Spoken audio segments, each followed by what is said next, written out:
हूं आपके साथ राघव शर्मा। मध्य प्रदेश की राजधानी भोपाल में लगातार वर्ग 1 के चयनित अभ्यर्थी फिर सड़कों पर नजर आ रहे हैं। मांगे इतनी हैं कि जो इन्होंने विषय रखे हैं कि पद वृद्धि को लेकर वो पूरे हो जाए। दूर दराज से मध्य प्रदेश के तमाम जिलों से अभ्यर्थी यहाँ पर आए हैं। सुबह से यहाँ पर भूखे प्यासे बैठे हुए हैं। इनसे क्या पूरी मांगे, इनसे सबसे पहले आपका नाम बताइए, क्या नाम है आपका? हाँ जो हाँ। और मेरी मांग यही है कि वर्ग 2023 में पदों की वृद्धि की जाए और 30,000 पद इसमें बढ़ाए जाए। आप देख रहे हैं कि हम लोग सुबह से आंदोलन कर रहे हैं, सुबह 6 बजे से भोपाल में आंदोलन कर रहे हैं और अभी 5 बज चुके हैं। सरकार की तरफ से एक ही प्रतिनिधि बनकर कोई आया नहीं है हमसे बात करने के लिए, ये जानने के लिए कि हमारा क्या मुद्दा है।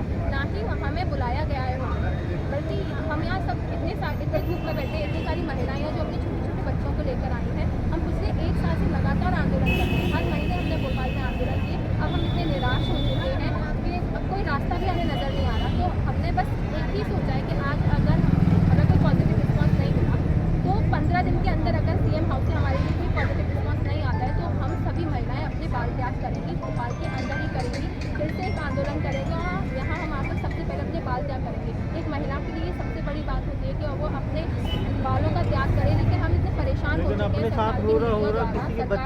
सबको जानते हुए भी हमें नजरअंदाज कर रही है कि हमारे पास अब कोई रास्ता नहीं है। अगर 15 दिन के अंदर हमारी मांग महिलाएं बाल त्याग करेंगे। हाँ, इतना बड़ा डिसीजन लेंगे आप? मजबूर होकर हमने डिसीजन लिया है, कोई खुशी से नहीं है, लेकिन हम परेशान हो चुके हैं। जो हमारा 1 साल का जो संघर्ष है वो इतना हद तक हो चुका है कि हमें नहीं समझ में आ रहा है। बेरोजगारी है, सरकार हम पर ध्यान नहीं दे रही है, इतनी सारी समस्याएं हैं, घर परिवार, बार बार यहाँ पे आके आंदोलन करना कितना मुश्किल होता है। बाहर तो परीक्षाएं पास कर चुके हैं, एलिजिबल है, लेकिन हमारी कहते हैं ना हमारी काबिलियत को नजरअंदाज करके हमें रोडों पर भिखारी बना के उतारा गया है। आज हमने यही एक मुद्दा भी रखा था कि हमें भीख मांगी, कि हम भीख मांग रहे थे सरकार से कि हमें पद दे दो, हमें रोजगार चाहिए। तो बस हम इतने परेशान हो। लाडली बहनों की सरकार बड़ी बड़ी बातें करती है, लेकिन लाडली बहनों लगातार बैठी हुई है, कोई सुन लेने वाला नहीं आया है। सुन लेने वाला नहीं है। अभी तो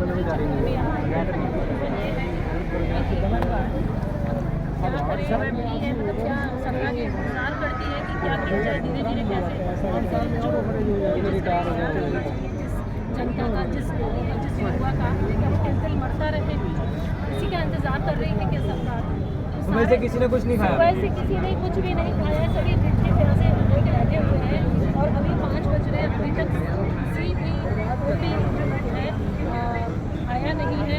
तो हम लोग अपना सपोर्ट करेंगे और मुख्यमंत्री से मिलने के लिए एक डेलीगेशन बनाकर सीएम हाउस पहुंचाया गया। डेलीगेशन सब कहने की बातें होती है, बुलाया जाता है, फिर ये पहले 15 आंदोलन हो चुके हैं, 15 आंदोलन में डेलीगेशन गए हैं, कोई कुछ भी नहीं होता है, घुमा फिरा के बातें की जाती हैं।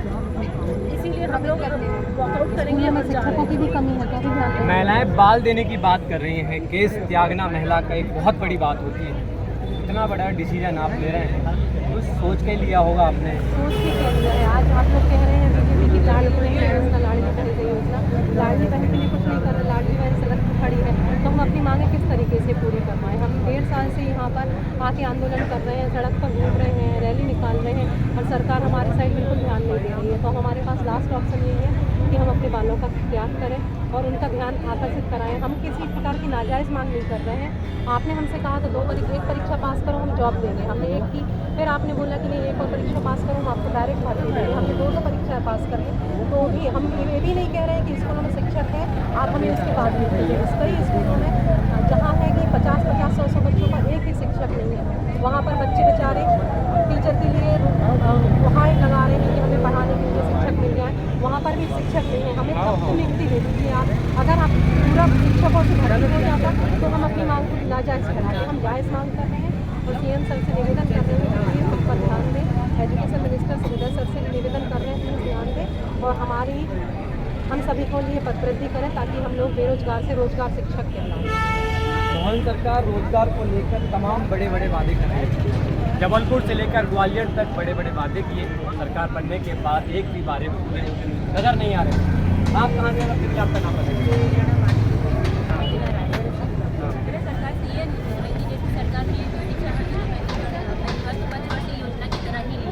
चुनाव आता है आपको कुछ ना कुछ हम लोग लॉलीपॉप वगैरह, इसके अलावा भी ये जो हम लोग केस दान की बात कर रहे हैं कि अगर मांगे पूरी नहीं होती है तो हम लोग बाकायदा अपना केस दान करेंगे और ये पूरे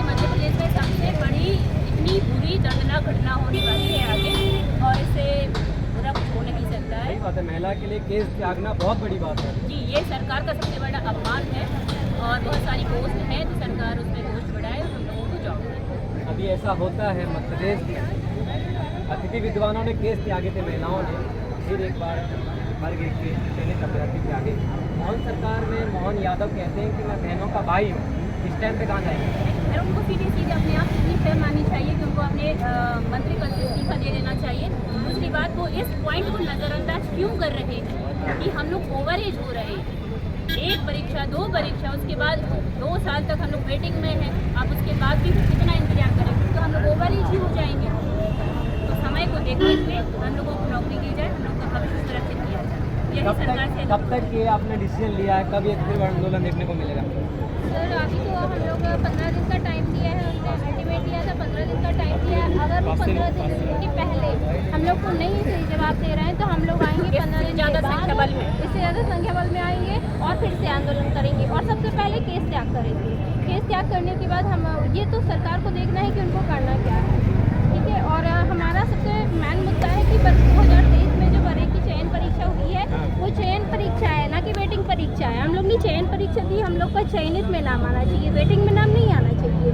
क्यों हम वेटिंग में रहे? और आपने परीक्षा ली, हम लोग को पद दो, आपने तो अभी जितने पद निकाले उसमें भी भर्ती नहीं कर पा रहे हैं आप, तो हम लोग को वेटिंग वालों को क्या लगेगा? 2 साल होने को पूरे घर वाले पूछते हैं कि क्या हुआ आपके एग्जाम का, क्या हुआ आपके एग्जाम का, हम लोग क्या जवाब दें? बिल्कुल, परिवार में आप पूछते होंगे बार बार भोपाल आ रहे हो, क्यों आ रहे हो भोपाल, क्यों जा रहे हो भोपाल, कुछ हो तो नहीं रहा? अभी पूछते हैं। एक घर की लड़ाई और एक बाहर लड़ाई। बाहर लड़ाई, घर में लड़ाई। घर में बोल के आओ कि नहीं हमें जाना है, नहीं जाना है, वो बोलेंगे क्यों जाना है, घर का काम देखो, हमारा हुआ तो कुछ नहीं। और फिर भी वहाँ से लड़के आते हैं कि नहीं हमारा यहाँ कुछ हो जाएगा, हमको जाने दो।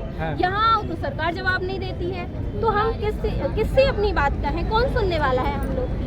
आखिर सुनने वाले नहीं है तो फिर हम लोग क्या करेंगे? अगली बार 15 दिन बाद फिर आएंगे, आंदोलन करेंगे। सीएम मोहन यादव कहते हैं हम तो सुनते हैं लाडली बहनों की। अब कहने और करने में तो फर्क होता है ना। सुनते हैं तो भी उसका कुछ रिस्पांस तो देना चाहिए ना, कि फिर इसके माध्यम से उनके पता चलेगा कि आप सुनते हो कि नहीं। हम है लाडली बहना, हम तो बता रहे हैं कि सुन लीजिए हमारी। 1250 देते रहे, कहते रहे वो 1250 दे रहे हैं, हमें नहीं चाहिए। हमने मेहनत की, हमें मेहनत का चाहिए है, फ्री का हमें कुछ भी नहीं चाहिए। क्या करेंगे हम 1250 में? घर चला लेंगे 1250 में, चल जाएगा घर, वो चला लें अपना, फिर बताते हैं। उनका तो नहीं चलेगा ना, किसी का नहीं चलेगा 1250। बिल्कुल, 1250 में आज के टाइम पे क्या होता है? कुछ नहीं होता। आखिरी मांग यही है कि हमको पदवृत्ति में हमारी ज्वाइनिंग हो जाए, ज्वाइनिंग लेटर घर लेके जाएं। सर हमारी आखिरी मांग ये है कि जो हमारे सारे बेटे शिक्षक हैं 20,000 कम से कम उनको पदवृत्ति करनी चाहिए, ताकि सब लोगों को नौकरी मिले, क्योंकि सभी लोग बहुत अच्छे नंबर से पास हुए हैं। आपने इतने कम पोस्ट क्यों निकाली कि अच्छे नंबर आने के बावजूद भी हम लोग का सिलेक्शन नहीं हुआ है? आप ऐसी पद निकालिए ना कि सबका हो जाए, सबका ना हो तो कम से कम जो इतने अच्छे नंबर लेके आए हो उन लोग का 20,000 पद आपको निकालने ही चाहिए। 16 विषय है, 16 विषय में हर सब्जेक्ट में अगर 1,000-1,500 पद निकालेंगे तो सबका हो जाएगा और सभी लोग ठीक है।